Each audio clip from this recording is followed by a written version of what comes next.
Olá! Esse vídeo vai ao ar no dia 25 de agosto de 2024. Eu, no entanto, estou gravando esse recado para vocês no dia 24, um dia antes. E o dia 24 de agosto é o aniversário aqui do canal. E esse ano, em 2024, o canal está completando 10 anos. Então são 10 anos falando de literatura com vocês, fazendo amigos aí pela internet, novos interlocutores, criando uma comunidade que me deixa muito feliz. E para celebrar essa data, eu decidi dar um presente para vocês, que é o vídeo que vocês vão assistir em seguida. Esse vídeo tem a ver com um escritor, um ilustre, que faz aniversário junto com o canal, Jorge Luis Borges, autor argentino, que é o motivo pelo qual boa parte de vocês chegam aqui no canal. A maioria das pessoas que vêm, que acaba ficando um pouco mais próxima, fala que chegou por causa dos vídeos do Jorge Luis Borges. Então assistiu lá alguma daquelas análises sobre contos que eu fiquei fazendo aí durante alguns anos, né? Nos primeiros anos do canal, os projetos demoravam anos, né? Lendo Borges, read my Shakespeare. Eu ficava levando aí esses projetos por uns bons anos, não eram projetos que acabavam aí 12 meses certinhos. Eu juro que eu não planejei quando eu chamei minha amiga Aline para me gravar respondendo uma tag lá no jardim do Mosteiro de São Bento, que ficava perto do nosso trabalho, e porque a gente acreditava assim que era uma área mais sossegada, um pouco menos barulhenta. Eu não fazia ideia que era, eu não tinha percebido que era o dia. Eu sabia que era aniversário do Borges, mas acho que eu não tinha atentado para aquilo. E acabei publicando o vídeo nesse dia. Então aí temos um canal que combina com um dos meus escritores favoritos, compartilha com ele aí do seu signo, da sua data de nascimento. Então o presente que eu vou deixar para vocês é uma aula de um dos cursos que eu ministrei. Eu ministrei alguns cursos sobre o Borges. Um deles foi o Borges Poeta, e a primeira aula desse curso é uma aula bastante introdutória. É essa que vocês vão ver, ela está editada aí para tirar a participação dos alunos, né, para não ter nenhum problema com direitos. E é uma aula que, mesmo que você não goste muito de poesia, mas se você gosta do Borges, ela é interessante porque a gente vai falar um pouco da formação do Borges. Eu vou falar bastante sobre esse processo do Borges como leitor e como o início da sua carreira literária tem a ver com poesia. Ele vai estrear como poeta e vocês vão ter acesso aí com essa aula a uma faceta meio inédita do Borges, porque ele fez parte de um movimento modernista chamado ultraísmo, que ele depois meio que repudiou, não se identificava mais com ele. Então é muito difícil achar os poemas dessa época. Boa parte dos poemas do movimento ultraísta estão nas revistas do movimento ultraísta. O movimento ultraísta é um movimento modernista de língua espanhola, ele está ligado ali, ele aconteceu principalmente em países de língua espanhola. O Borges vai conhecer esse movimento num período que ele estava na Europa, quando ele estava na Espanha. Ele que se responsabiliza de trazer o movimento e incentivá-lo, cultivá-lo, fomentá-lo na Argentina. Então, com essa aula, vocês vão ter acesso a poemas que vocês não acham em livros. Eu só achei porque eu encontrei uma preciosidade num sebo, que é um livro em espanhol sobre a obra do Borges Poeta, que foi o livro que me inspirou a criar o curso. Eu, na verdade, já tenho esse livro há algum tempo. O curso eu fui realizar anos depois. Mas essa aula do Borges ultraísta aconteceu graças a esse livro, porque eu pude traduzir alguns poemas e falar deles para vocês e mostrar ali algumas diferenças em relação ao restante da obra poética deles. Então, vocês vão ter acesso a essa primeira aula. Se eu tiver tempo, conseguir me organizar, eu vou editar as demais aulas e colocá-la no Simpla, como eu fiz com o curso da Perry Smith e com o curso da Emily Dickinson. Tenham paciência, um dia acontece, mas por enquanto vocês terão aí acesso a essa aula gratuitamente. Eu espero que vocês gostem, que vocês aproveitem, e muito obrigada sempre pela companhia aqui no canal, pelas trocas, pelas indicações de leitura que vocês sempre me fazem, vocês sempre muito generosos. Esse é um trabalho que me dá muita alegria e ter aí vocês como interlocutores é muito importante. Muito obrigada, parabéns para nós, um beijo, boa aula! Bom dia, então. Hoje a gente começa nosso curso Borges Poeta, em que a gente vai se debruçar sobre essa parte da obra do autor argentino Jorge Luis Borges, que é uma obra muito profícua, né? O Borges escreveu bastante poesia, mas não é exatamente a parte da obra dele que ficou mais conhecida. Ele acabou ficando, até por razões totalmente compreensíveis, mais conhecido pela sua contística, e pelos seus ensaios. Borges refletiu muito sobre a própria literatura e também sobre outros assuntos que eram obsessões dele, que ele trabalha na sua literatura. E a sua contística, ela acaba sendo original por uma série de questões de autoficção, porque ele vai misturar ali o gênero literário com questões biográficas. Vários narradores nos contos dele têm o nome de Borges, é escritor, ele cita pessoas que existem, e ele vai fazer assim, uma espécie de avanço na invenção do Edgar Allan Poe em relação ao conto, que é criar o conto ensaístico. Então, vários contos do Borges não se parecem contos, né? São contos em que ele está analisando uma obra. Tem um conto famoso que eu adoro, que é o Exame da Obra de Herbert Quain, onde ele vai comentar toda a obra de um escritor que não existe. Ele inventou o escritor e ele inventou toda essa obra que ele está comentando.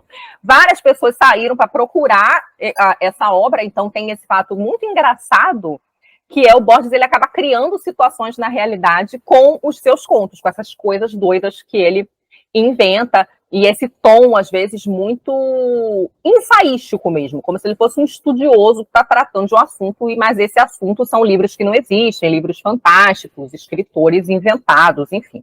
Então a gente entende o impacto, né? O Borges, ele acaba se tornando um ficcionista inescapável na modernidade por todas essas propostas e inovações, mas ele é um autor que começa a sua carreira pela poesia e que escreveu muita poesia, que gostava muito de poesia. Então, hoje a gente vai fazer um passeio pela poesia dele, em especial essa parte inicial, e a aula de hoje ela vai ser muito focada, além de uma certa apresentação do autor, porque algumas de vocês me disseram que não conhecem nada do Borges, então a gente vai aproveitar esse espaço também para falar do processo de formação dele como leitor e escritor, que é um processo muito importante para entender a obra do Borges, e sobre essa fase que ele repudiou.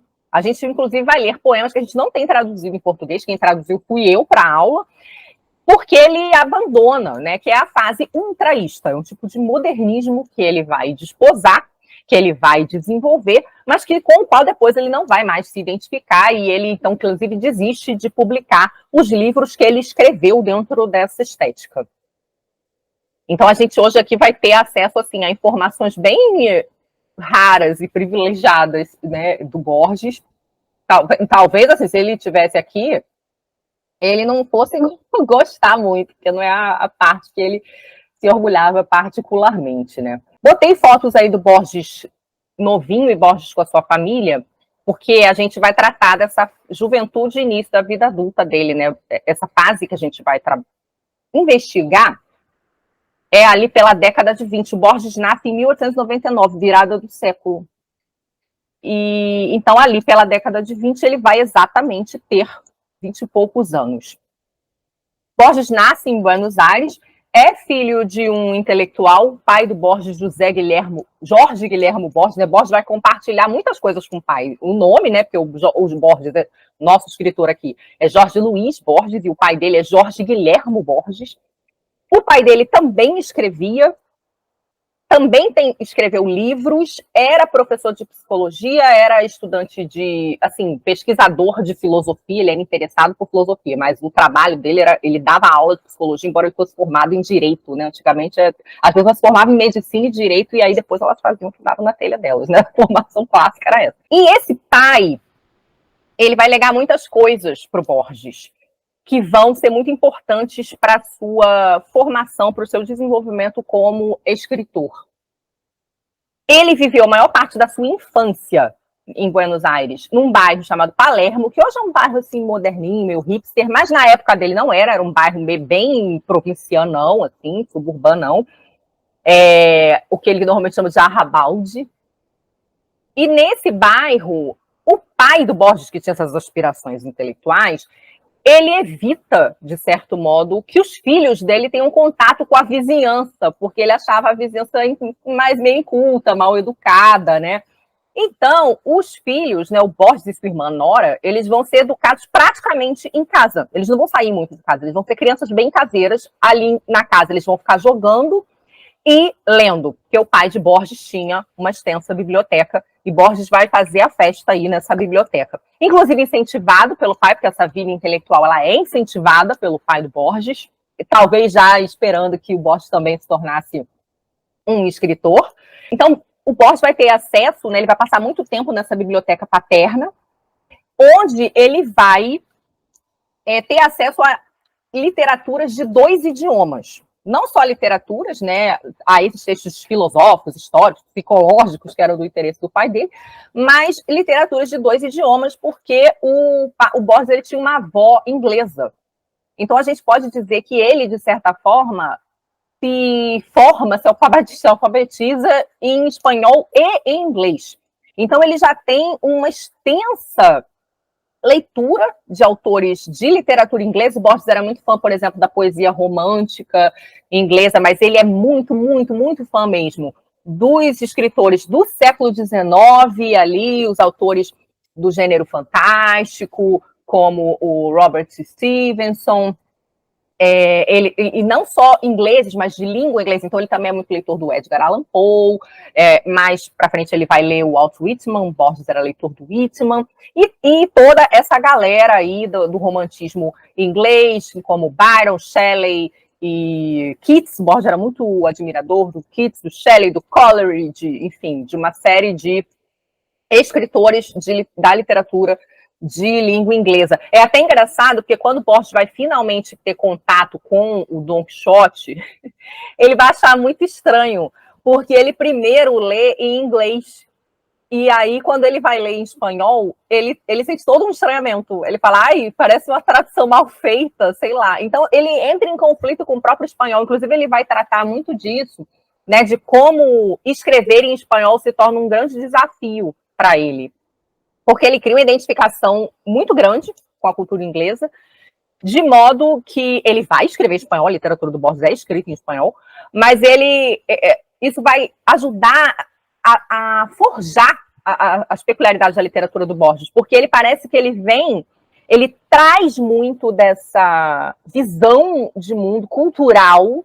inglesa. Até o Borges é famoso por estudar literatura anglo-saxã, né, o medievalismo anglo-saxão, mas ele o faz com a língua espanhola, o que vai, talvez, conferir uma certa originalidade à língua espanhola, porque ele está associando 2 mundos ali, o que não quer dizer que Borges fosse um total alienado em relação à cultura argentina. Na verdade, ele leu vários clássicos da literatura argentina, Macedônio Fernandes, o José Hernández, né, com o poema épico, clássico gaúcho, que é o Martim Fierro. O Borges vai escrever várias coisas sobre o Martim Fierro, contos que repensam ou que recontam a história de algum modo, que estendem a história, ensaios sobre isso.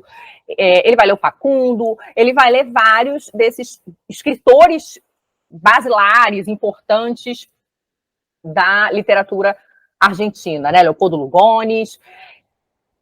E aí ele vai fazer, né, a literatura dele vai ali se amoldando nesses 2 universos nesse primeiro momento. Quando o Borges era um menino muito caseiro, ele tem uma fala que é importante para a gente pensar a sua vida como escritor, que é: eu conhecia o mundo primeiro pelos livros, depois na realidade. Borges vai ter um pouco mais de liberdade quando ele estiver ali pelo final da adolescência, quando ele de fato vai começar a conhecer o mundo. Mas essa experiência de menino caseiro, leitor desde muito cedo, faz com que o Borges crie uma identidade muito grande entre a vida e a literatura. Então, para ele, eu fiquei lembrando da frase da Alan Sol, né, que eu aprendi com Tati, que é o escrever o duplo do viver. Não sei se é exatamente isso que a Alan Sol está falando, né? Eu acho que a Alan Sol está pensando mais num escrever num viver que precisa do escrever, né? Que precisa sempre incluir o escrever. Então, essas imagens da leitura, da vida de leitura, vão ser muito importantes para definir a vida do Borges como escritor. Então, ele sempre vai se definir como um escritor-leitor, e ele vai trabalhar demais, ele vai se confrontar o tempo inteiro com as metáforas da leitura, da biblioteca e do livro. São coisas importantíssimas para ele, e a vida não se dissocia dessa tarefa de ler. Para o Borges, a vida real não é menor que a vida conhecida pelos livros, que a vida conhecida pela imaginação, né? Ele traz a imaginação para esse lugar de importância. Está ali equiparada, equivalente ao que seria a vida não imaginativa, literária, a vida, entre aspas, real. Biblioteca vai ser um assunto perene na literatura dele. E eu achei fofa essa citação que ele fala: dediquei parte da minha vida às letras e creio que de uma forma de felicidade é a leitura, outra forma de felicidade menor é a criação poética, ou o que chamamos de criação, mistura de esquecimento e de lembrança daquilo que lemos. Só que é interessante também essa citação, porque o Borges, durante muito tempo, ele vai dizer, toda vez que alguém tenta elogiar ou falar alguma coisa específica sobre a sua obra, ele vai dizer que ele não é tão, eu não sou tão original assim, eu basicamente estou reescrevendo as histórias que eu gosto muito, né? E o Braulio Tavares, ele teve um insight muito interessante, que o Borges cita essas coisas que ele gosta, você encontra elas citadas nos livros dele de conto, às vezes ele faz uns prólogos ou uns epílogos, onde ele fala, esse conto aqui me inspirei no Lovecraft, esse outro aqui foi inspirado no Stevenson. E nos seus ensaios ele vai falar também, e o Braulio Tavares, nosso escritor aqui brasileiro, ele vai ter esse insight de fazer uma coletânea de contos fantásticos desses autores todos que influenciaram Borges. É muito interessante para quem já leu Borges, perceber essas influências e ver que o Borges estava realmente sendo sincero quando dizia que estava se inspirando em outros escritores. É claro que ele vai, com o seu repertório, fazer ali um mashup, uma recriação toda particular. Mas é interessante perceber, porque são muito claras essas influências depois que a gente lê esses autores, né? Tem uma ou duas autoras só, né? Enfim, Borges não era muito fã de mulheres, mas eu me lembro de um conto assim bem peculiar, que é o da May Sinclair, assim, que é um conto que ele influenciou muito ele. Então, essa coisa que o Borges fala, né, de que escrever é repetir e esquecer, porque também tem aquelas coisas que ele não sabe, né? Essa é uma visão. Borges, ele nem sempre, ele quase nunca, até falei disso no nosso curso sobre sonho, que ele não fala muito do Freud, mas com certeza ele sabia que Freud existia, tendo um pai psicólogo, né? Ele sabia que existia o Jung e não ia saber que existia o Freud. Eu já li o Borges falando Jung, acho que ele tinha mais simpatia com Jung. Mas ele percebe essas questões do inconsciente, né? De que certas coisas a gente sabe sem saber que sabe, que esqueceu, enfim, ou porque não registrou, e essas coisas se manifestam. Então ele está sempre desconfiado de que a literatura dele, na verdade, são ecos de outros livros, e ele vai tratar isso, inclusive, nas suas histórias, né? Nos seus poemas também, mas também nas suas histórias contísticas. E aí, é engraçado que a vida literária do Borges, a gente pode dizer que ela começa muito cedo. O Borges, a primeira publicação dele é uma tradução que ele faz do Oscar Wilde de um texto chamado O Príncipe Feliz. Essa tradução vai ser publicada no jornal É o País quando o Borges tinha 9 anos, né? Aí também a gente vê que ajuda o fato de ter um pai intelectual, né? Não é que qualquer criança que sai publicando coisas assim, mas você vê que ele era incentivado pela família, né? E o Borges vai herdar também, tem um outro lado, acho que é importante, da sua formação familiar, né? Se a parte do pai é essa parte intelectual, livros, biblioteca, o bilinguismo, que depois vai se tornar num poliglotismo, ou eu criando neologismos aqui para combinar com o ultraísmo. O que ele vai herdar da mãe é essa espécie do que ele normalmente chama de passado heróico, né? Porque a mãe do Borges, os antepassados da mãe do Borges, foram homens meio militares, homens que lutaram nas guerras civis argentinas. Então, o Borges ele também vai ter essa idealização dessas pessoas que lutavam, né? Não por acaso ele tem vários contos, várias histórias sobre os gaúchos, luta de faca, cutilheiros, né? Guerrilheiros, algumas guerras. Ele tem algumas histórias sobre essas pessoas em batalha mesmo, essas batalhas, tanto as internas quanto as batalhas entre países sul-americanos. Então, ele traz esse imaginário também na literatura dele, inclusive explorando muito a figura do herói e do traidor, né? O Borges tinha um fascínio com essas figuras do herói e do traidor.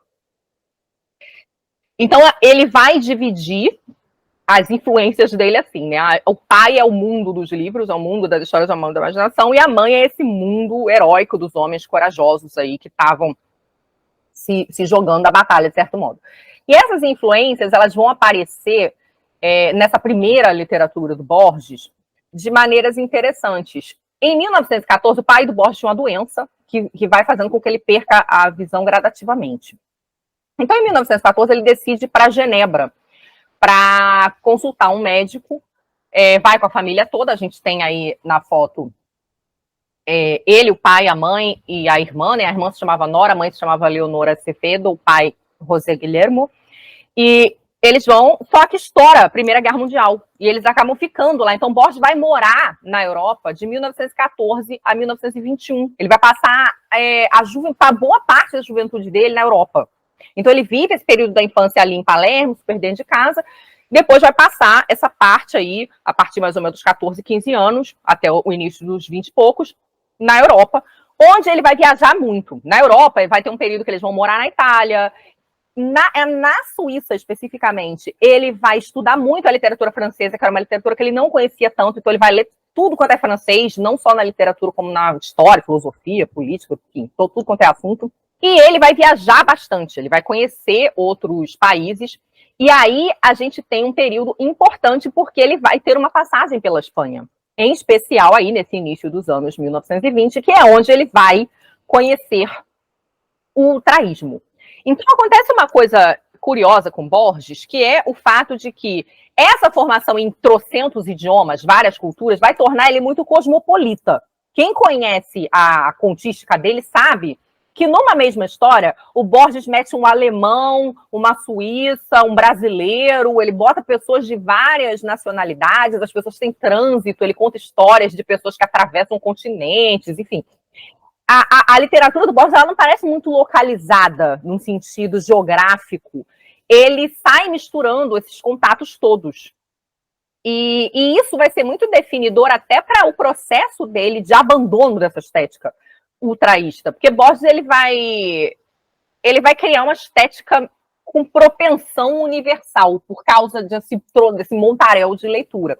É claro que universal com alguma limitação, porque o Borges era muito fã de um determinado tipo de história do século XIX. A gente vê isso também se refletindo muito na literatura dele, no que diz respeito à prosa, que histórias fantásticas, histórias policiais, né? Então, essas histórias que vão sempre estar ali, de certo modo, contaminando as suas criações, mesmo essas criações mais ensaísticas, que parecem mais teóricas, a gente sempre vai ver que tem alguma coisinha ali de estranho, né? Ou de inusitado, de fantástico, ou essa inclinação para investigação, né? Tem um mistério ali, a pessoa está procurando, está tentando descobrir o que houve, ou uma certa...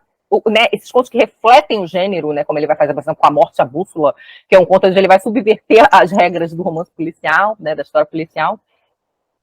Então, o Borges, ele vai ter essa formação literária muito ampla, né, o que vai fazer com que ele não seja muito...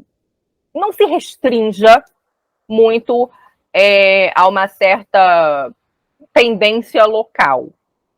Só que quando Borges está lá na Europa, vendo a guerra estourar, tomando contato com uma série de culturas, chega na Espanha, jovem, e toma contato, começa já estar conhecendo ali um pouco das vanguardas, né? Então estão surgindo ali o futurismo, o dadaísmo, e ele vai tomar contato na Espanha com o ultraísmo, que é uma espécie de modernismo bem específico do espanhol.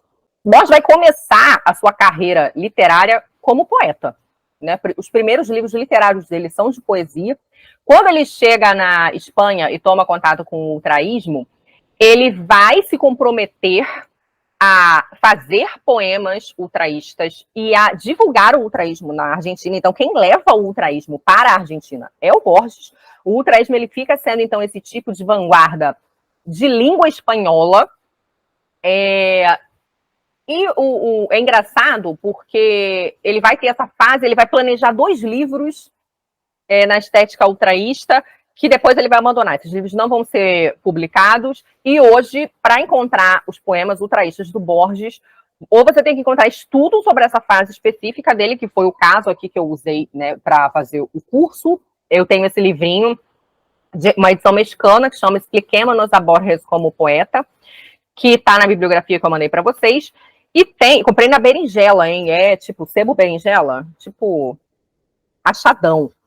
E ele tem um dos primeiros ensaios se chama Ultraísmo por Jorge Luiz Borges. Na verdade, o Ultraísmo por Jorge Luiz Borges é um texto do Borges defendendo o ultraísmo, um texto aí de 1920. E depois vem seguido por um texto de um dos escritores ultraístas, que é o Guilherme de Torre, que se chama Para la Pré-História Ultraísta de Borges. Então, onde ele vai comentar, e é a partir desse ensaio que eu tive acesso a esses poemas aí repudiados pelo Borges, que só estão publicados nas revistas do movimento ultraísta. Então, Borges vai começar, né, sua carreira como poeta. E ele vai escrever muitos livros de poesia. A gente tem aí a lista, são 14 livros de poesia, nem todos eles a gente tem disponíveis hoje. Nessa lista de 14 livros que eu coloquei aí, vocês vão ver que tem uns 4 livrinhos que estão em itálico. E eles estão em itálico porque eles não foram incluídos nessas edições da Companhia das Letras, né? A Companhia das Letras lançou, que são essas edições cujas capas estão aí no slide, espero que esteja dando para ver direito, que é o Primeira Poesia, esse mais branquinho, e o Poesia, que é esse azulzinho. Né? Então aqui a gente tem a poesia da primeira fase dele ali, que vai até Caderno São Martin, então a poesia que ele escreveu na década de 1920. A partir de então, vem aqui, nessa edição azul, que ficou nomeada como poesia, os dois livros têm tradução de Joseli Viana Batista, mas esses que estão em negrito, em itálico, aliás, que não foram traduzidos, o Poemas é uma coletânea já. Ele já é uma coletânea com os poemas anteriores. Então, não fazia sentido, né? A gente vê que Borges escreveu poema pra caramba. E uma coisa que a gente também pode dizer sobre essa segunda fase aí, a partir do Elogio da Sombra, é que é quando Borges começa mesmo a ficar sem a visão, né? O Borges, ele vai herdar essa doença do pai, só que ele vai ter um acidente, ele vai bater com a cabeça num determinado lugar, vai ficar internado, a internação vai ser meio traumática, e isso vai ajudar a acelerar o processo de perda da visão dele. E aí, ele vai retomar com bastante força a escrita da poesia, porque é uma forma curta. O Borges se torna um escritor que se utiliza do ditado, né? Quem vai escrever para ele quando ele para de enxergar é a mãe dele, durante muito tempo vai ser a Leonor, e mais adiante vão ser as alunas dele, né? O Borges vai ter uma série de alunos, acólitos ali que ficam em volta dele, até que, por fim, a Maria Kodama, que é uma aluna que se torna a esposa dele, né? Então, essas mulheres que vão ficar escrevendo o que ele dita, e também vai ficar mais fácil para ele escrever o que ele consegue memorizar. Né? O Borges, ele é famoso por citar coisas de memória, que não necessariamente são exatamente certinhas, como ele memorizou. Aquele livro dele de literatura inglesa, inclusive, é muito engraçado, porque ele cita várias coisas erradas, né? Tipo assim, não é totalmente errada, mas assim, meio de pouquinho diferente, como ele se lembra, atribui trechos a escritores, mas é de outro escritor, lembra do negócio um pouquinho transformado, mas ele adora citar coisa de cabeça, porque ele cria esse hábito, né? E memorizar formas curtas é mais fácil, para quando ele está pensando no poema.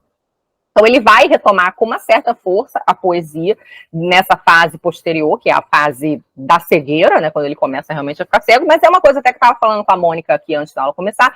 Borges, ele não se deixa limitar, né, ele não é um escritor que fala, ai, que tragédia a minha vida. Ele tem alguns textos em que ele fala que ele aceitou bem, até porque como a cegueira dele não veio de uma vez, ela foi vindo gradativamente, que ele foi se adaptando e que ele não viu aquilo como uma coisa terrível, assim, limitadora, que ele se adaptou relativamente bem. Ajudou a ter pessoas que o auxiliassem, com certeza. E isso o Borges teve, não só com a mãe e as alunas, e a Maria Kodama, mas imagina com os amigos, né? Borges teve uma amizade muito próxima, muito intensa, com o Pioy Casares e com a Silvino Campo, né? Um casal que ele frequentava muito. E então eu acredito que ele tenha tido ali também suporte dessas pessoas próximas. Bom, então o Borges vai tomar contato com o traísmo. Ele vai tomar contato com o traísmo em 2 lugares, o principal dele é a Espanha, e ele vai tomar contato na Polônia. Bom, enfim, ele vai conhecer alguém na Polônia que gostava do traísmo. Porque o traísmo, ele é uma espécie de vanguarda, de proposta modernista, muito associada à literatura de língua espanhola. E ele vai tomar contato, principalmente por causa desse senhor que está aí, a foto, que é o Rafael Carcinos Ascenz, um sevilhano, que é identificado ali como um dos fundadores, talvez um dos principais, assim, entre os primeiros ultraístas. E isso vai acontecer ali mais ou menos por 1918, o surgimento desse movimento. O ultraísmo, ele não se identificava, ele queria ser meio que diferente do que estava rolando em termos de vanguarda. Ele não se identificava com o futurismo e também não se identificava com o simbolismo.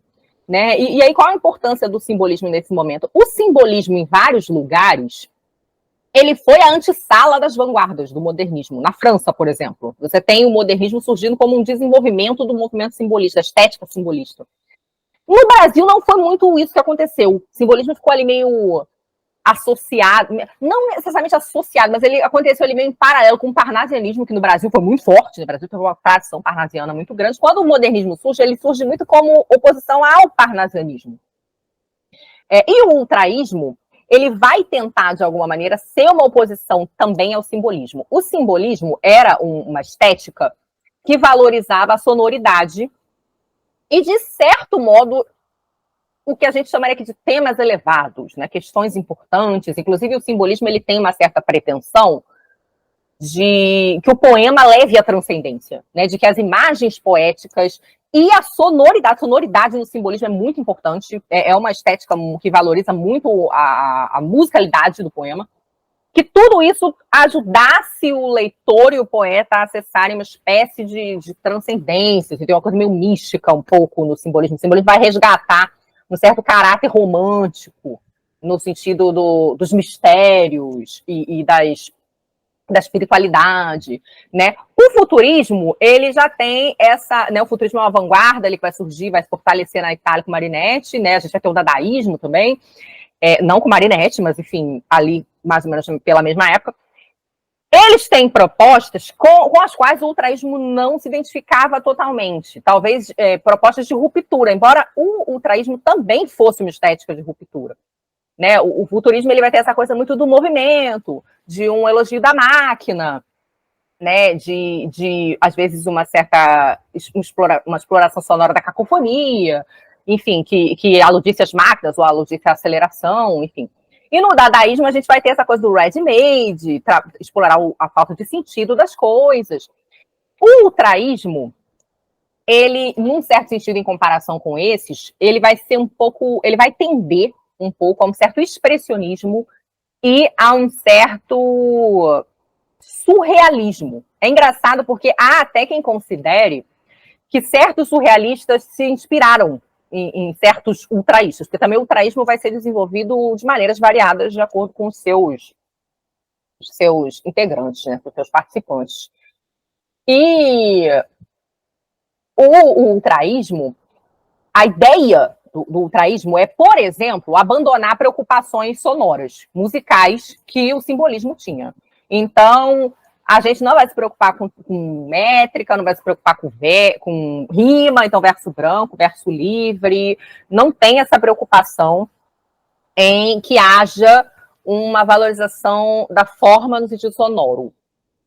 Uma outra coisa, uma ênfase muito grande que o ultraísmo vai dar é a ênfase nas imagens. Se pretende a ser uma estética muito imagética, que trabalha muitas formas metafóricas. É nesse sentido que um certo expressionismo vem, porque os poemas ultraístas eles tendem a um certo exagero, as imagens querem ser impactantes, elas às vezes são inquietantes. E nesse sentido de que elas são inquietantes, que elas são chocantes, que elas são um pouco extremas, elas às vezes flertam com isso, que seria uma espécie de proto-surrealismo, né? Porque existia uma ideia para os ultraístas que era que o poema tentasse transmitir a impressão subjetiva do poeta. Então, que o poema não se pretendesse necessariamente a uma visão universal das coisas, e que o poema tratasse de questões cotidianas. Essa é uma das rupturas propostas pelo ultraísmo. Nada de temas elevados, né? Essas preocupações aí não são nossas preocupações. A gente vai falar de trabalho, vai falar da rua, vai falar de modernidade, vai falar de qualquer coisa que a gente quer falar, vai falar da guerra, enfim. Então, tratar das questões cotidianas, mas com esse olhar voltado para como o poeta sente aquilo. Então, existe aí essa tendência expressionista. Tem uma coisa interessante, porque os ultraístas vão se permitir o uso de neologismo, por exemplo, e eles vão fazer uma coisa que é bem inovadora para a época, que é se permitir o uso dos espaços dentro dos versos. E propor certas formas na poesia pela disposição das palavras, ou seja, uma coisa meio proto-concreta, né? Proto-concretista, né? Que os nossos concretistas vão fazer isso lá, tipo, alguns anos depois, né? 30, 40 anos depois, vai começar essa proposta do concretismo no Brasil.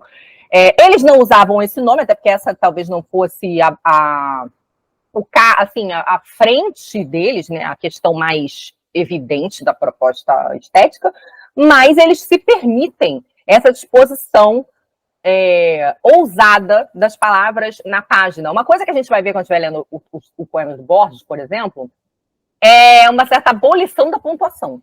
Né? Sai botando as coisas, faz inversão, inclusive, mas não se preocupa com a pontuação, não se preocupa em usar maiúscula, minúscula em início de verso, né? Usa minúscula boa parte né? Tirando o primeiro verso, usa minúscula boa parte do verso.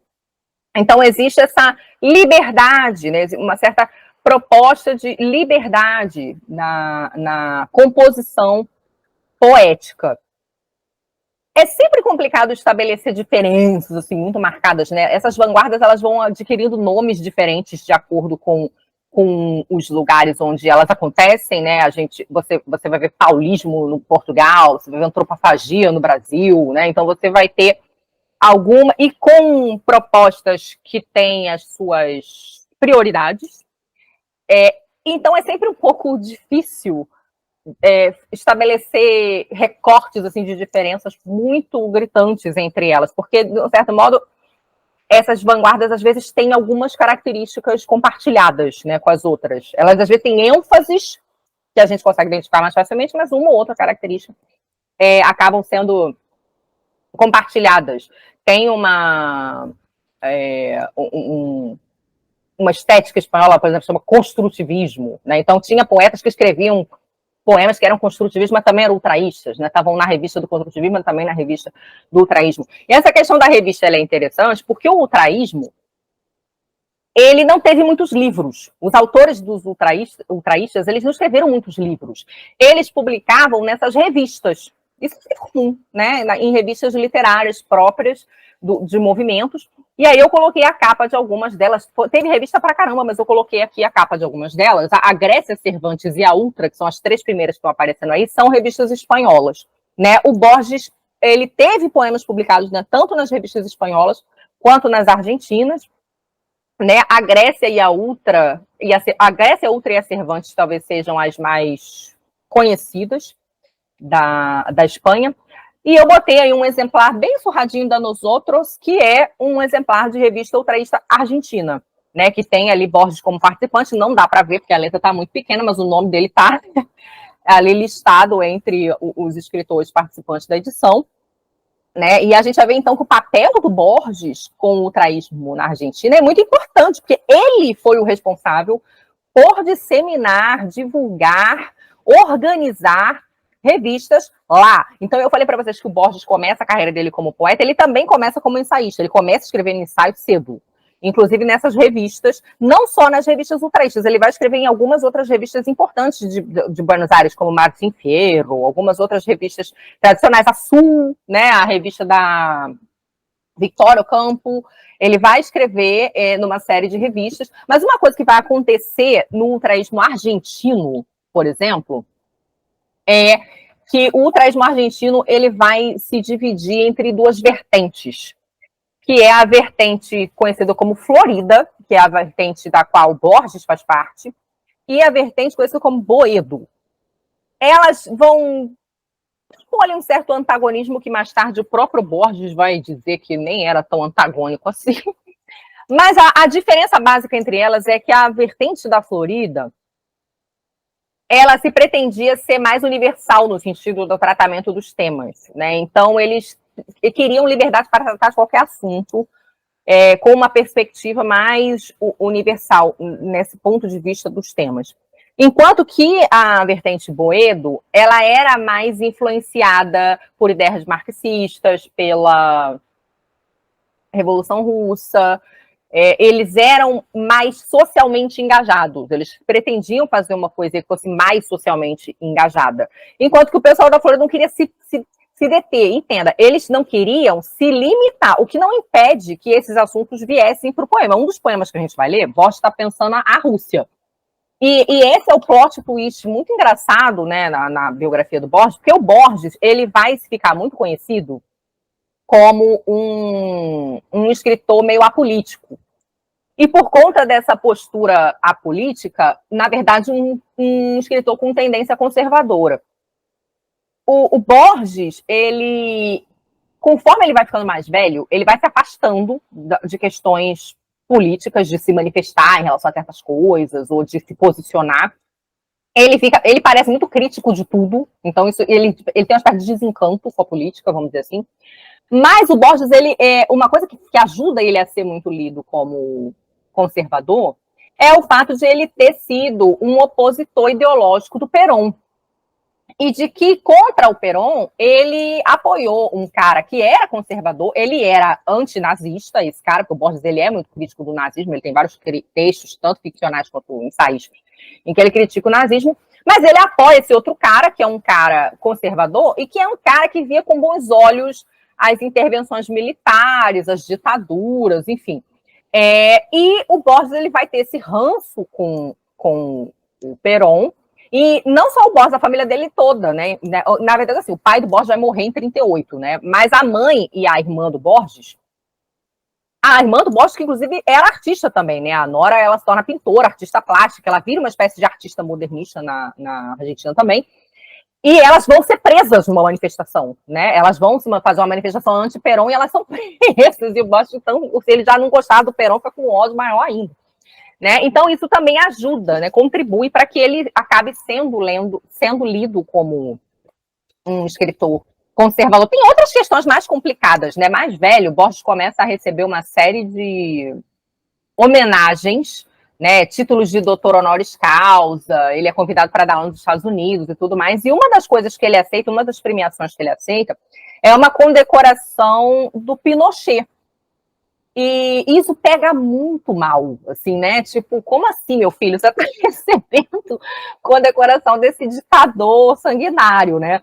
E depois ele mesmo vai reconhecer que ele deu mole ali, né? Que ele foi meio tipo, tava recebendo um monte de prêmio, fui lá, tipo, que ele foi de uma maneira um pouco meio leviana.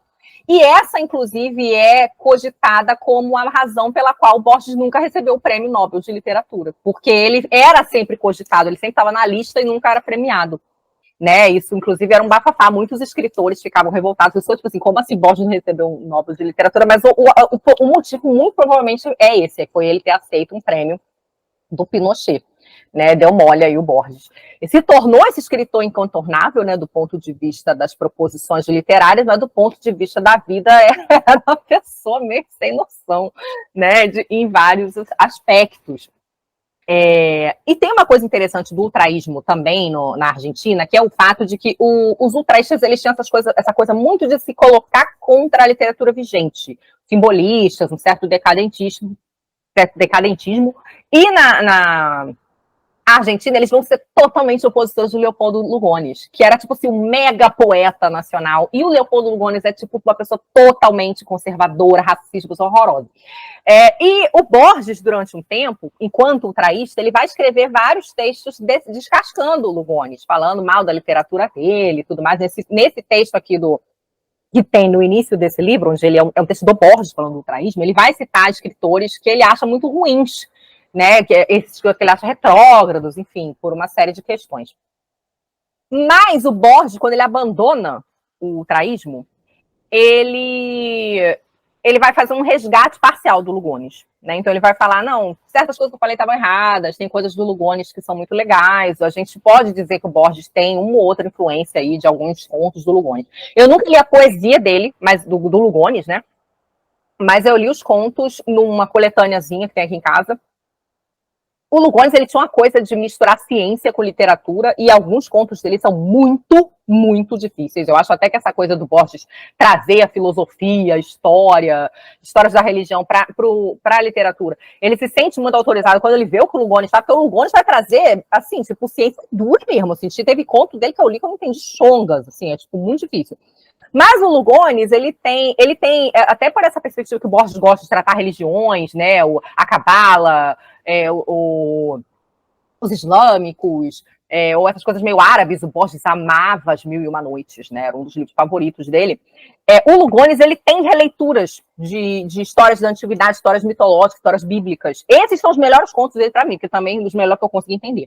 Mas o Lugones, ele era muito racista. E ele tem momentos na literatura dele em que ele tem uns comentários meio racistas. Então, assim, foi um livro que eu achei bem incômodo de ler, tá? Não vou dizer que foi a coisa mais, assim, mais docinho da minha vida, não. Mas o Borges, ele vai fazer, ele vai relativizar, vai rever essas críticas que ele teria feito ao autor. Então, acho que todas essas coisas ajudam um pouco ele a ser mais ou menos lido como um escritor com tendências conservadoras. Mas é interessante que o Borges, ele vai, né, eu estava falando do plot twist, ele vai escrever 2 livros que ele não vai publicar. Um dos livros, ele teria sido chamado, eu vi 2 fontes diferentes, ou uma poderia ser Salmos Rojos, que seriam os Salmos Vermelhos, ou Los Ritmos Rojos, os Ritmos Vermelhos, que era uma série de poemas mais ou menos expressionistas que tinham por tema a Revolução Russa, né? Então, assim, esse cara que depois vai ficar sendo lido como conservador dedicou um livro inteiro à Revolução Russa. A gente vai ler um poema sobre isso hoje, um dos poemas que chama Rússia. Mas esses poemas hoje, assim, é isso. Não é fácil de achar, tem que ir catar em biblioteca os exemplares dessas revistas antigas para conseguir encontrar, né, esses poemas ultraístas. A maioria deles, que foram pouquíssimos escritores que lançaram livros todos escritos nessa estética. E o Borges desistiu dos 2 livros que ele escreveu. O outro livro chamaria Los Naipes del Taur. Então, ele teria escrito esses 2 livros com estética ultraísta que ele depois vai abandonar, então ele nem tenta publicar. Quando ele publica o primeiro livro dele, que é o Fervor de Buenos Aires, livro de poesia, ele publica do próprio bolso, né? Uma autopublicação. E o Fervor de Buenos Aires é um livro muito marcado pelo retorno do Borges a Buenos Aires, né? Porque quando ele sai de Buenos Aires, em 14, como eu falei, ele tinha essa memória da Buenos Aires muito provinciana ainda. Mas quando ele volta, a cidade se modernizou demais, né? Então, os métodos de comunicação, de transporte, o próprio acesso à educação muda. A cidade está muito transformada. E a gente vai ver que alguns poemas ultraístas dele refletem esse choque com a Buenos Aires ultramodernizada para ele, né? Mas quando ele vai escrever o Fervor de Buenos Aires, ele já vai escrever um livro para a Buenos Aires da sua memória, para a Buenos Aires de que ele se lembrava, não essa Buenos Aires modernizada. Então é muito engraçado, a gente vai até ver esse contraste. Eu peguei um poema do Fervor de Buenos Aires para a gente contrastar, que enquanto nos poemas ultraístas ele está falando de movimento, né, de caos, aquela coisa meio quase conflagrada, né, de uma espécie de modernidade hostil. Muitos escritores trataram da modernidade desse jeito atordoante, né? O Charles Baudelaire, na França, o Rilke, ele tem o Caderno de Mouse Lord's Bridge, que é um livro sobre um cara que sofre pra caramba da modernidade, também fica doente, dá tudo errado, uma pessoa que está tentando se encontrar ali nesse caos da modernidade. E a gente vai ver que o Borges, de certo modo, isso vai se refletir nesses poemas que acabam se perdendo, porque quando ele vai escrever Fervor de Buenos Aires, ele vai exatamente resgatar Buenos Aires da memória. Ele vai virar as costas para Buenos Aires modernizada e vai falar dessa Buenos Aires que ele lembrava, calma, pátios tranquilos, o entardecer, o crepúsculo, essas coisas meio a Buenos Aires da memória dele, né? Inclusive, o Borges, ele vai, dentro da literatura dele, o Sul vai se tornar uma espécie de lugar mítico. Mais ou menos nesse período de retorno, quando ele volta finalmente para Buenos Aires, depois da estadia na Europa, ele vai visitar pela primeira vez os Pampas, que ele nunca tinha ido. E ele vai tomar, então, contato com essa região mais que ele considera mais mítica, né? E ele vai, então, criar essa Buenos Aires emotiva, afetiva e imaginativa, que é toda marcada por um certo passado. E aí é interessante ter em mente que o Sul, para ele, vai ser sempre esse passado mítico de Buenos Aires. Então, todo o tom de fervor de Buenos Aires já é muito diferente em relação ao tom da poética ultraísta, né? A gente vai começar lendo esse poema Rússia, que estaria nos Salmos Rojos, e esse poema foi publicado na revista Grécia, revista espanhola, em 1º de setembro de 1920. A tradução é minha, então não é, assim, a tradução mais maravilhosa do mundo, porque eu não sou tradutora, mas me esforcei. A gente vai observar as imagens e também a questão estilística aqui. O que Borges faz em termos de estilo com esse poema? E o poema é assim, então. Rússia. A trincheira avançada é na estepe um navio embarcando com flâmulas festivas. Meios dias explodem nos olhos. Sob bandeiras de silêncio, as multidões passam. E o sol crucificado nos poentes se pluraliza na gritaria das torres do Kremlin. O mar virá nadando até esses exércitos, que envolverão seus torsos em todas as passagens do continente, em todas as pastagens do continente. No corpo selvagem de um arco-íris, esclareçamos o seu feito, baionetas que portam nas pontas as manhãs. Então, Borges está narrando aqui uma situação provavelmente de conflito, porque ele está falando da trincheira, né? A trincheira avançada é na estepe, e aí está resgatando também uma geografia. Um navio embarcado com flâmulas festivas. Você vê que as imagens, elas são sempre essas imagens de uma certa agitação.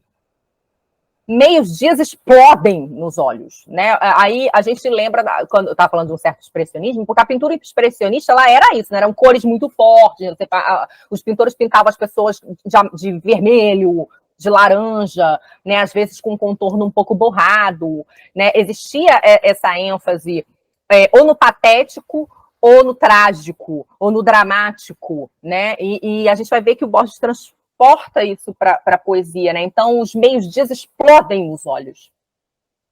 Sob as bandeiras de silêncio, as multidões passam. A gente imagina diversas bandeiras, né? Numa cultura que é muito militarizada, você vai ter as bandeiras do regime, enfim, ou numa batalha existem aquelas bandeiras do exército mesmo, né? Ou a bandeira do próprio país.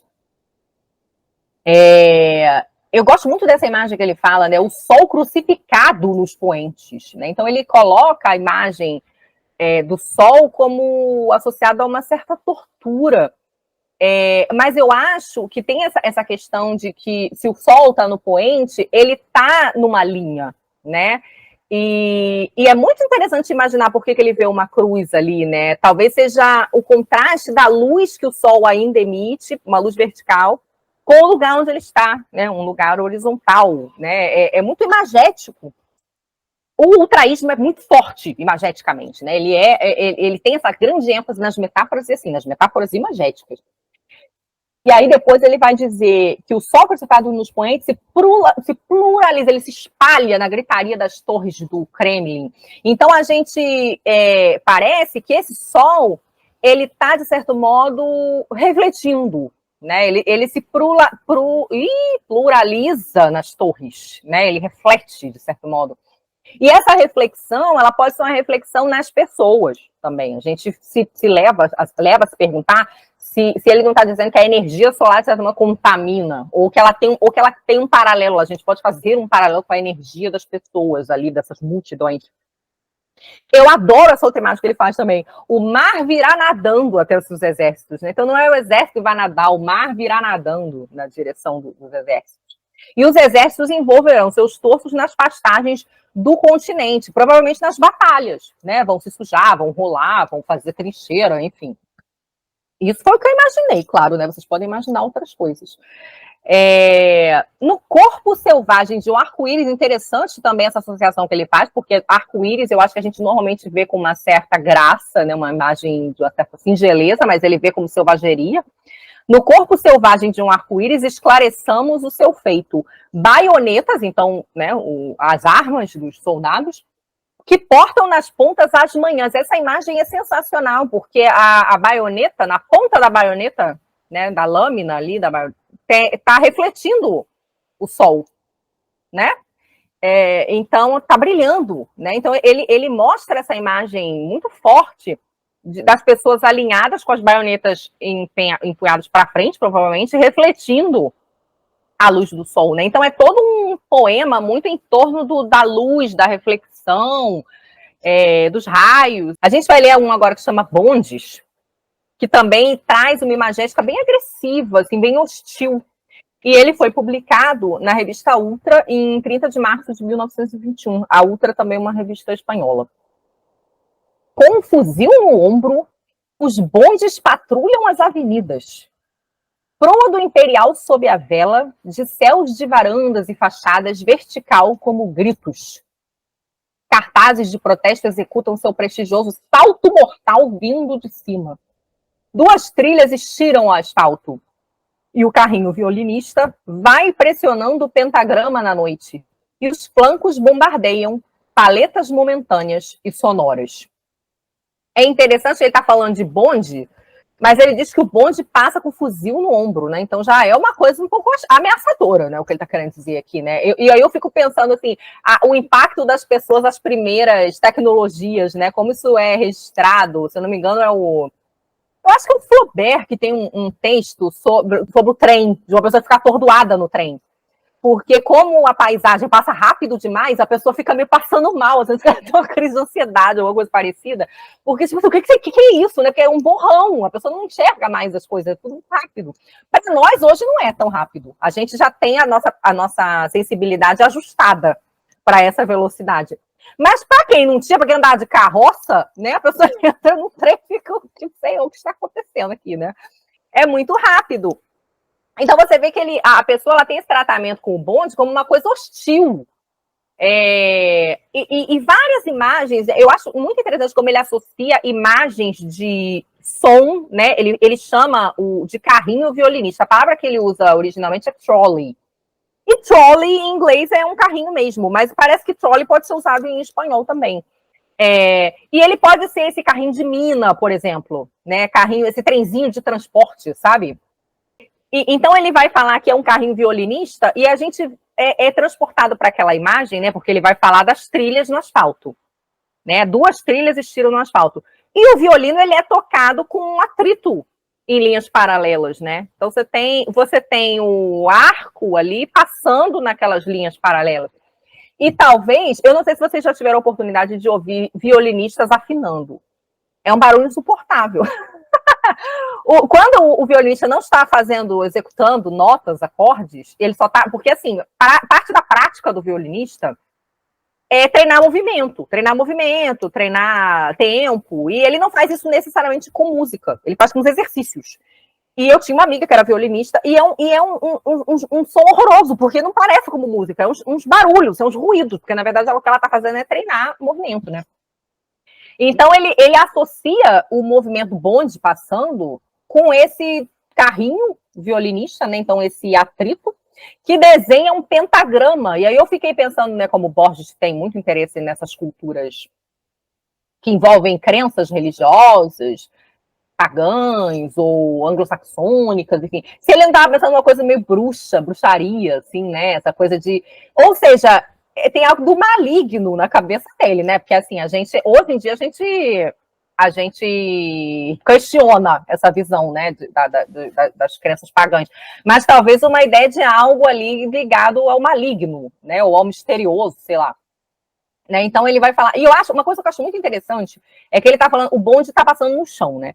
E ele vai resgatar uma imagem de navio, né? Então ele vai dizer a proa do Imperial sob a vela, então ele pensou a proa, pensou a vela, mas a vela desse bonde, ela vai ser a paisagem, né? Ele vai dizer que a vela são os céus de varandas e fachadas. São as janelas das casas, dos prédios, né? Vertical como gritos. Eu gosto dessa imagem também vertical como gritos, porque quando a gente grita, a gente pode pensar no som fazendo a ascendente, né? A gente, tipo, vai ficando mais alto, né? Então, como uma reta.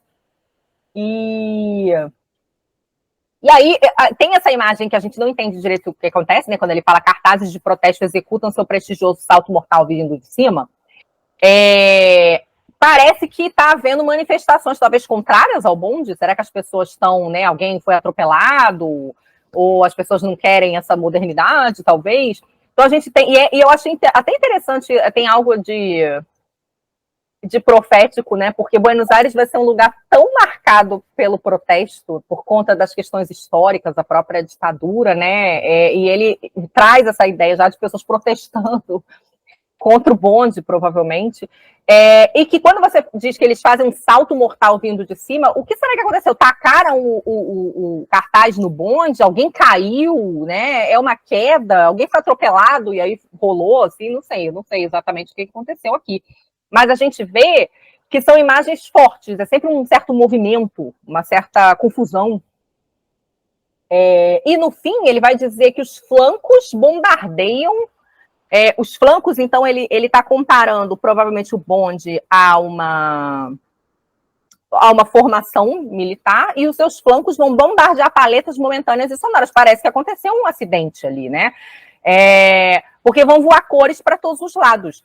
Ou pode ser, eu fiquei pensando que não necessariamente um acidente, mas essa experiência do acelerado, porque se o bonde passa mais rápido do que do que as pessoas estavam acostumadas na época, talvez as imagens, o bonde passando se pareça mais com um borrão mesmo, né? Paletas momentâneas e sonoras. Então é aquele borrão barulhento que passa. Não é uma coisa que você acompanha calmamente, não naquela época, né? Então é interessante que vocês percebem, novamente, pouquíssimas vírgulas, uma ênfase muito grande nas imagens, né? E também uma despreocupação com rima, com métrica, só para a gente entender mais ou menos como é que o Borges vai desenvolver essa estética ultraísta nesses poemas. E aqui uma visão da cidade contemporânea que vai destoar muito da que ele vai trabalhar em Fervor de Buenos Aires, que é o livro que ele de fato vai publicar em 1923. Bom, aí então, para fazer o contraste com o Borges ultraísta, eu trouxe esse poema que chama O Sul, eu falando aqui tanto do Sul mítico, né, que é um poema que está no primeiro livro dele, O Fervor de Buenos Aires. E que é um poema que vocês vão ver que é muito mais calmo, muito mais contemplativo. Não é esse poema hostil, agressivo, nada disso, né? Ele vai dizer assim: de um de teus pátios ter olhado as antigas estrelas, de um banco na sombra ter olhado essas luzes dispersas, que minha ignorância não aprendeu a nomear, nem a ordenar em constelações. Ter sentido, essa quebra aí é minha, tá? O poema poder caber no quadrado, não foi ele que fez isso, não, segue tudo reto. O círculo, ter sentido o círculo da água no secreto poço, o aroma de jasmim e madressilva, o silêncio do pássaro que dorme, o arco do saguão, a umidade, essas coisas talvez são o poema. Né? Então ele está falando de várias coisas relativamente calmas, né? Um círculo de água, um poço, o aroma do jasmim. Eu tive um jasmineiro na frente da minha casa, você não passa imune a um cheiro de jasmim, né, gente? É um cheiro forte quando o negócio está florescido. Madressilva, o silêncio do pássaro que dorme. Olha que imagem maravilhosa. Ele não está lembrando o pássaro cantando. É muito tranquila essa imagem. É o silêncio do pássaro que dorme. Né? O arco do saguão. Né? Então, eu acho interessante, Borges ele tem esse olhar para imagens, como ele consegue perceber certas coisas, né? Porque o arco ele pode criar um ângulo interessante com o restante da construção ou projetar uma sombra, né? E só a pessoa que para olhar com calma e com atenção que vê essas coisas. Não é só um arco, vou passar aqui de baixo, é só uma passagem, né? Não. A pessoa consegue ver um algo além ali, né? E essas coisas talvez são o poema, né? Essas coisas simples, essas coisas que estão ali sempre, né? Eu gosto muito dessa perspectiva que ele assume de ver a beleza nas coisas cotidianas, sim, mesmo nas coisas paradas, né? Não precisa estar acontecendo nada, mas a gente vê que é uma diferença muito grande, porque está acontecendo muita coisa em todos os outros que ele estava narrando. né? No poema da Rússia, ele está falando do sol refletindo nas formações militares, nas armas, nas torres do Kremlin, né? Então, aqui é tudo mais calmo. Além do que, é um poema dedicado a Buenos Aires mítica da memória dele, não a Buenos Aires acelerada. É quase como se ele teve esse choque com o retorno, né? A minha Buenos Aires acabou, perdi. Eu não vi, eu não acompanhei essa mudança. Cheguei aqui, tá essa Buenos Aires frenética, e ele, então, escreve esse poema numa mudança de perspectiva, né? Porque antes ele estava escrevendo poemas que eram muito mais acelerados, movimentados, né, impactantes, e agora ele foi para essa calmaria, né? Aquele poema dos sábados que eu mandei para vocês também, toda uma postura mais singela, um tratamento mais singelo dos acontecimentos. E aqui, o que a gente pode perceber? Que Borges resgata a pontuação, né? Que tem uma vírgula, tem um travessão, né? Não é aquelas coisas também soltas, como ele vinha fazendo, talvez, né, com aquela leitura a qual a gente chegou, de eliminando as vírgulas, talvez eliminasse os contornos, né, numa comparação com a pintura expressionista. Eu quis pegar esse especificamente porque é isso, o sul vai virar uma imagem na obra do Borges, essa coisa meio mítica, né, então quis pegar o que tem esse título especificamente. Ele vai dedicar alguns livros a essa Buenos Aires, aí que ele vai tentar resgatar esses livros do início da carreira. O Caderno San Martín também, aqui na lista que eu botei para vocês conseguem ver. Depois, quando eu mandar a aula para vocês, eu vou mandar o slide também, que é o Lua de Fronte, o Caderno San Martín. Ele ainda vai fazer esse resgate dessa Buenos Aires mítica. O Borges vai trabalhar questões portenhas, vamos dizer assim, de outras maneiras também, né? Ele vai ter um certo momento de um movimento que chama criolismo, que depois ele vai abandonar, mas ele vai fazer muito o resgate do Martín Fierro, né? Ao ponto de ter gente que teoriza sobre o Martín Fierranismo dele, né? Que é esse resgate, então, desse épico, né? Que é um poema muito importante nacional, o épico do gaúcho. Mas depois, como eu falei para vocês, o Borges vai começar a fazer essas histórias que tratam de tudo e de vários assuntos. Isso vai se espraiar tanto na poesia quanto na prosa. O Borges, ele é um poeta, um escritor que tinha muito interesse em filosofia, história das religiões, e a gente vai ver muito esses temas desenvolvidos na obra dele. Na aula que vem, a gente vai falar de temas. E aí a gente vou pincelar, além dos temas que a gente vai se debruçar mais, né, até para ter um pouco mais de ênfase, eu vou falar um pouco dos temas que ele visita, né, que são... Borges tem suas obsessões. E ele tem essas obsessões históricas, filosóficas, um bocado. E tanto em temas quanto em pessoas ou em fatos, né, coisas que tenham acontecido, teorias, né. É muito engraçado, Borges tem uma série de histórias em torno dos idealistas, tem aquelas figuras filosóficas com as quais ele é quase obcecado, né? O Berkeley, o Spinoza, o Nietzsche um pouco também, né? Borges vai ler o Nietzsche nessa temporada europeia, né? Ele primeiro tem esse mergulho nos franceses, como eu falei para vocês, quando ele está em Genebra, mas logo em seguida ele vai ter um mergulho nos alemães, né? Quando ele vai conhecer o Hoffmann, quando ele vai ler o Freud, né? Quando ele vai ler, assim, literatura de língua alemã, vai conhecer o Kafka também. O Borges é muito admirador do Kafka, então ele vai ter essa imersão aí também na cultura alemã, né? Em seguida, depois que ele passa pelos franceses. E essas figuras vão ser muito recorrentes nas suas histórias, nos seus ensaios e nos seus poemas. Né? E aí uma coisa que eu acho interessante para dizer é que Borges ele vai romper com o ultraísmo de uma maneira, né? Ele vai repudiar, vai rever, vai dizer que... eu peguei esse fragmento muito maravilhoso que ele vai dizer que o ultraísmo, áridos poemas da equivocada seita ultraísta. Ai, meu Deus, é muito chato. Ou seja, ele vai repudiar muito, assim, e vai considerar um erro. Mas tem algo do ultraísmo que eu acho que ele vai manter, que é esse interesse nas imagens.